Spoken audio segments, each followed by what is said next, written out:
Assalamualaikum warahmatullahi wabarakatuh, teman-teman, apa kabar? Semoga semuanya selalu dalam keadaan sehat. Senang sekali saya Najwa bersama Abi Quraish Shihab. Kita bisa menyapa teman-teman lagi di Shihab dan Shihab edisi Ramadan.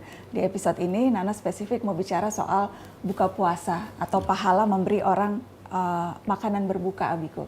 Terutama kalau kita bicara saat ini situasi pandemi, di mana kita tidak bisa berkumpul untuk buka puasa bersama. Tradisi yang kerap kali kita lakukan dan rasanya rindu ingin melakukan itu di Ramadan kali ini. Bagaimana kita harus menyikapi ini, Abi? Iya, betul. Kita terbiasa buka puasa bersama. Sebenarnya buka puasa bersama itu ada dua minimal kebaikan yang kita gabung. Yang pertama, memberi makan yang berpuasa. Yang kedua, bersilaturahim. Ya. Nah, kalau dalam masa sekarang, silaturahim dalam bentuk saling bertemu itu tidak bisa kita laksanakan waktu buka bersama. Ya. Nah, maka kita bisa melaksanakan tuntunan agama dengan memberi buka orang yang berpuasa. Dan memang kalau kita membaca sabda Nabi itu, beliau tidak mensyaratkan bahwa itu makan bersama. Bahkan di dalam Al-Quran pun begitu. Kita lihat misalnya Nabi bersabda, "Man fattara sha'iman", siapa yang memberi buka orang yang berpuasa, memberi buka orang yang berpuasa, maka dia akan mendapatkan pahala seperti pahala yang berpuasa itu tanpa dikurangi pahala yang berpuasa. Jadi memberi. Nah, itu bukan berarti bersama-sama dilakukannya. Bukan, tidak harus berarti bersama-sama. Kalau sudah bersama-sama, lahir silaturahim dalam bentuk pertemuan. Tidak harus begitu ya. Bahkan itu kita lebih lihat lagi, itu ada ayat yang memuji seorang sahabat Nabi. Dalam riwayat itu Sayyidina Ali, yut'imuna at-ta'ama ala hubbihi miskinan wa yatima wa asira. Dia memberi pangan padahal dia suka pangan itu, makanan itu kepada siapa? Anak yatim, orang miskin, dan tawanan.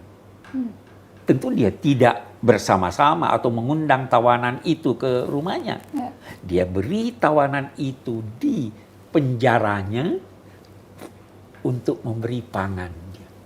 Ya, jadi tidak harus bahwa harus kumpul bersama. Itu satu. Dan juga tidak harus kenyang. Nabi bersabda, "Ittaqun nara walau bisyiqqi tamrah." Hindarilah neraka walau dengan sepotong kurma. Nabi SAW berpesan pada istri beliau, kalau kamu masak daging, perbanyak kuahnya. Itu apa ya Rasulullah? Kalau tidak bisa mengirim dagingnya yang besar, sedikit dagingnya dan banyak kuahnya, itu sudah cukup. Itu pun sudah bisa. Jadi tidak, sebenarnya ini untuk menunjukkan solidaritas. Ini untuk menciptakan sambung rasa. Ini untuk menciptakan kepedulian. Ya kan, itu tujuannya, bukan tujuannya. Jadi jangan ragu, tidak mau memberi karena merasa terlalu sedikit yang diberi. Terlalu sedikit, tidak. Aisyah radhiyallahu anha pernah dapat beberapa butir anggur, sebagian dia kirim kepada tetangganya. Iya kan?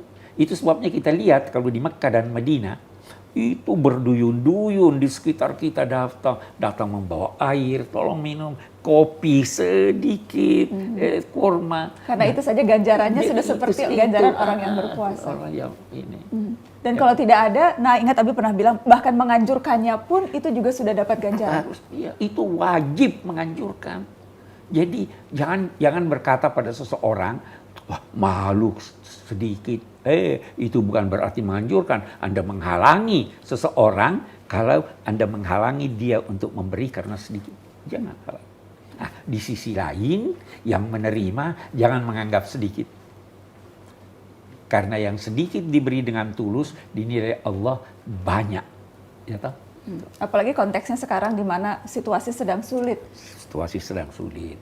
Sedang dalam keadaan normal saja kita dianjurkan untuk berbagi. Ha? Itu sebabnya juga dalam keadaan sulit memberi itu mempunyai ganjaran yang sangat tinggi, bahkan dinilai oleh Al-Quran jalan mendaki menuju ketinggian. Falaqtahamal aqabah wa ma adraka ma. Tidakkah sebaiknya dia menelusuri jalan yang mendaki? Apakah jalan yang mendaki itu salah satu di antaranya adalah memberi pangan pada saat krisis. Itu.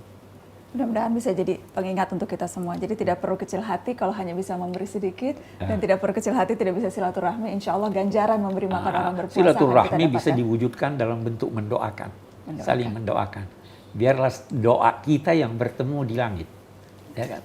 Doa kita yang bertemu di langit. Seperti halnya hari ini, mudah-mudahan kita bisa saling mendoakan. Terima kasih teman-teman sudah menyaksikan Syihab dan Syihab. Kita ketemu lagi besok insya Allah. Wassalamualaikum warahmatullahi wabarakatuh.